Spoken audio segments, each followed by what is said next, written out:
Hello everyone, నా పేరు వినయ్. మీరు చూస్తున్నారు వినయ్ టాక్స్. నేను ఈరోజు ఏం చెప్పబోతున్నానంటే, మీరు చాలాసార్లు చూసే ఉంటారు కొంతమంది స్టూడెంట్స్కి, లైక్ ఐఐటి స్టూడెంట్స్కి ఫేస్బుక్, గూగుల్, అమెజాన్ లాంటి పెద్ద పెద్ద కంపెనీలలో సంవత్సరానికి కోట్లలో డబ్బులు ఇస్తూ ఉద్యోగాలు ఇస్తుంటారు. మరి వీళ్ళకి ఉన్న స్కిల్ ఏంటి, మిగతా వాళ్ళకి లేని స్కిల్ ఏంటి, మిగతా వాళ్ళలో అంత అంటే వాళ్ళలో ఉన్న స్కిల్ అంతగానో ఇంపార్టెంటా, వాళ్ళకు ఉన్న స్కిల్ ఏంటి, దానికి కావాల్సిన రిజల్ట్గా ఒకే ఒక స్కిల్. నేను ఈరోజు ఆ స్కిల్ ఏంటో అదే అందరికీ ఎలా రావాలో చెప్పబోతున్నాను. It is a very important video. మీరు ఒకవేళ బీటెక్ స్టూడెంట్ అయితే ఖచ్చితంగా ఈ వీడియోని ఎండ్ వరకు ఖచ్చితంగా చూడండి. ఎవరైనా ఈ వీడియో చూడొచ్చు, ఎందుకంటే ఇది general knowledge stuff. Better you watch this. So దీనికి సుత్తి లేకుండా ఆ స్కిల్ ఏంటి అని చెప్పమంటే, దాన్ని డేటా స్ట్రక్చర్స్ అండ్ అల్గారిథమ్స్ అంటారు. దీన్ని కొంచెం ప్రాబ్లమ్ సాల్వింగ్ స్కిల్ అని కూడా అంటారు. అదేంటి అనేది ఇప్పుడు నేను చెప్తాను. బిఫోర్ దాట్, చాలామంది లైక్ మనకి అమీర్పేట్లో కానీ కొన్ని ఏరియాస్లో మన హైదరాబాద్లో ట్రైనింగ్స్ తీసుకుంటూ ఉంటారు. మీరు వినే ఉంటారు, జావా, పైథాన్, సి అని అదని ఇదని చాలా లాంగ్వేజెస్ తీసుకుంటారు. ఈ డేటా స్ట్రక్చర్స్ అండ్ అల్గారిథమ్స్కి మీకు ఇవన్నీ అవసరం లేదు. ఏ కంపెనీకైనా బేసికల్గా ఇవన్నీ అవసరం లేదు. ఏదైనా ఒక్క లాంగ్వేజ్, లైక్ వాటిని లాంగ్వేజెస్ అంటారు, ప్రోగ్రామింగ్ లాంగ్వేజెస్ అంటారు. మీరు ఏదైనా ఒక ప్రోగ్రామింగ్ లాంగ్వేజ్ని చూస్ చేసుకొని దాన్ని నేర్చుకుంటే సరిపోయింది. ఫర్ ఎగ్జాంపుల్ జావానే అనుకోండి, ఇది జావా బెటర్, ఇప్పట్లో ఉన్నప్పుడు జావా బెటర్ కాబట్టి జావానే తీసుకొని ఆ జావా ప్రోగ్రామింగ్ లాంగ్వేజ్ మీద మీరు నేర్చుకుంటే మీకు కొంచెం ఒక ప్రొఫిషియన్సీ వస్తుంది. దాన్ని మన నైపుణ్యం ఒక బాగా ప్రాక్టీస్ చేయడం వల్ల దానికి మీరు బాగా అలవాటు అయిపోతారు. ఇప్పుడు ఈ స్కిల్ వచ్చిన తర్వాత మీరు నెక్స్ట్ చేయాల్సింది ఏంటంటే, నేను ఇంతకుముందు చెప్పినట్టు ఇదే ఐఐటియన్స్ చేసే పని కూడా.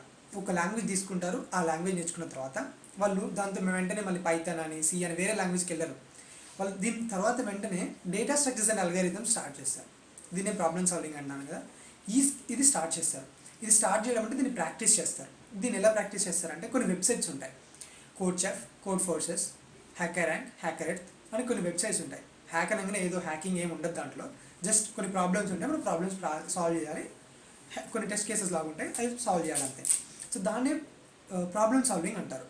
దాన్ని మనం data structures and algorithms, DSA skills అని అంటుంటారు. ఈ స్కిల్ అనేది చాలామందికి తెలియదు.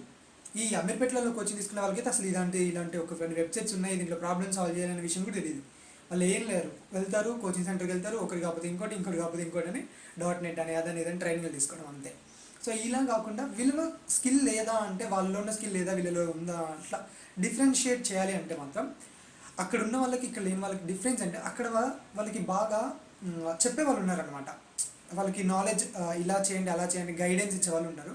కానీ ఇక్కడికి ఉన్న ఇంజనీరింగ్ కాలేజెస్లో మన దగ్గర అలా గైడెన్స్ లేదు కాబట్టి ఇప్పటికి చాలామంది తెలియదు ఇది. అందువల్ల కొంచెం ల్యాక్ అయిపోతుంటారు.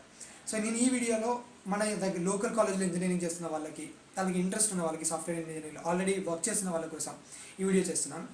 మీరు ఈ స్కిల్స్ని ఎలా నేర్చుకోవాలో చెప్తాను. మీరు ఈ స్కిల్ని నేర్చుకున్నట్లయితే మీరు కూడా ఆఫ్ క్యాంపస్లో గూగులే కానీ, ఫేస్బుకే కానీ, మైక్రోసాఫ్టే కానీ, ఈ కంపెనీస్ అన్నీ కూడా ఆఫ్ క్యాంపస్లో రిక్రూట్ చేసుకుంటుంటాయి. అంటే మీ కాలేజ్తో సంబంధం లేకుండానే మీరు ఆల్రెడీ వర్కర్స్ అయినా, ఆల్రెడీ ఒక దగ్గర కంపెనీలో వర్క్ చేస్తున్న ఎక్స్పీరియన్స్ ఉన్నా కూడా మీరు మళ్ళీ వీటికి వెళ్ళొచ్చు. వాళ్ళు ఏమి టెస్ట్ చేయరు, మీ దగ్గర ఉన్న డిఎస్ఏ స్కిల్స్ అంటే ఈ ప్రాబ్లమ్ సాల్వింగ్ స్కిల్స్ మాత్రమే చెక్ చేస్తారు. నేను చెప్పినట్టు మీరు లీడ్ కోడ్ కానీ, కోడ్ ఫోర్సెస్ కానీ, కోడ్ చెఫ్ కానీ ఒక అకౌంట్ క్రియేట్ చేసుకోండి. క్రియేట్ చేసుకున్న తర్వాత ఈ data structures and algorithms basics నేర్చుకోండి. యూట్యూబ్లో మై కోడ్ స్కూల్ అని ఒక ఛానల్ ఉంది, దాంట్లో చాలా బాగా చెప్తాడు బేసిక్స్. అవి నేర్చుకున్న తర్వాత మెల్లమెల్లగా ఒక్కొక్క ప్రాబ్లమ్ సాల్వ్ చేస్తూ ఉండండి. హ్యాకర్ ర్యాంక్ కానీ ఏదో ఒక వెబ్సైట్ తీసుకొని దాంట్లో ఉంటాయి లెవెల్ ఏ, లెవెల్ బి, లెవెల్ సి అని స్టార్ ఒక ప్రాబ్లమ్ డిఫికల్టీని బట్టి ఉంటాయి. ఈజీ అని, మీడియం అని, డిఫికల్టీ. ఈజీతో స్టార్ట్ చేసి ప్రాబ్లమ్స్ అన్ని సాల్వ్ చేస్తూ రండి. చాలా మంచి ఛానల్స్ ఉన్నాయి, మీకు కావాలి అంటే మీరు కామెంట్లో అడగండి, నేను మీకోసం ఇంకా మంచి వీడియో చేస్తాను. దీంట్లో అంటే రిసోర్సెస్ అన్నీ, దేనికి ఎలా చదవాలి ఏంటనే రిసోర్సెస్ కూడా మీకు చెప్తాను. ఈ యొక్క స్కిల్ మీరు అపార్ట్ ఫ్రమ్ లెర్నింగ్ జావా తర్వాత పైథాన్, సి తర్వాత ఇవన్నీ కాకుండా ఏదో ఒక లాంగ్వేజ్ మంచిగా తీసుకొని సెలెక్ట్ చేసుకొని ఆ లాంగ్వేజ్లో బాగా నేర్చుకున్న తర్వాత, ఒక బేసిక్ సింటాక్స్ అంతా నేర్చుకున్న తర్వాత మీరు ఈ పని చేయండి. డిఎస్ఏ ఈ సబ్జెక్ట్ని పట్టుకొని ఈ బేసిక్స్ నేర్చుకొని ఆ ప్రాబ్లమ్ సాల్వ్ చేయండి చాలు. మీకు ఆ ప్రాబ్లమ్ సాల్వ్ చేసేటప్పుడే ఆ వెబ్సైట్ మీకు ర్యాంక్స్ ఇస్తుంది అనమాట, మీకు రేటింగ్స్ ఇస్తుంది. 4 star rating, 5 star rating, 6 star rating అని. ఈ రేటింగ్ని బట్టే కంపెనీస్ ఈ రేటింగ్స్ చూసేసి లింక్డ్ఇన్లలో డైరెక్ట్గా మీకు వాళ్ళే పిలిచి మరీ జాబ్ ఇస్తారు, కోట్లలో శాలరీస్ తోటి.